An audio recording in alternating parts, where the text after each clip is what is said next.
ప్రస్తుతం pan India లెవెల్లో Sandeep Reddy Vanga sensation create చేస్తున్నాడు.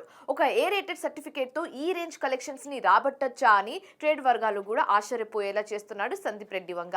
యానిమల్ రిలీజ్ అయి 2 వారాలు కంప్లీట్ అయినా కూడా థియేటర్ల దగ్గర హౌస్ఫుల్ బోర్డులు కనిపిస్తున్నాయి. కేవలం 10 రోజుల్లోనే 717 కోట్లకు పైగా వసూలు రాబట్టిన యానిమల్ మొదటి మండేకే స్లో అవుతుందని అనుకున్నారు. కానీ అందరి అంచనాలని తలకిందులు చేస్తూ సెన్సేషనల్ కలెక్షన్స్ ని రాబడుతోంది. లేటెస్ట్ గా సెకండ్ మండే ట్యూస్డే కూడా 20 కోట్లు కొల్లగొట్టిన యానిమల్ ఓవరాల్ గా 13 రోజుల్లో 772.33 కోట్లు కలెక్ట్ చేసింది. ఇలా రోజుకి 15 నుంచి 20 కోట్లకు ఏమాత్రం తగ్గడం లేదు యానిమల్. ఇది కొత్త హిస్టరీ అనే చెప్పాలి. ప్రస్తుతం థియేటర్లో చెప్పుకోదగ్గ సినిమాలు లేకపోవడంతో యానిమల్ సినిమా కలెక్షన్స్ అస్సలు తగ్గడం లేదు.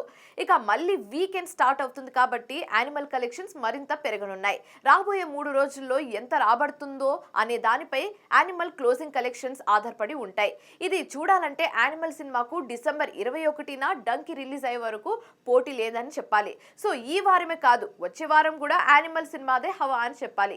ఈ 7 రోజుల్లో రోజుకి 10 కోట్లు వేసుకున్న యానిమల్ సినిమా ఓవరాల్ కలెక్షన్స్ ఇంకో 100 పెరగడం గ్యారంటీ. మరి యానిమల్ ఫైనల్ ఫిగర్ ఎక్కడి వరకు వెళ్తుందో చూడాలి.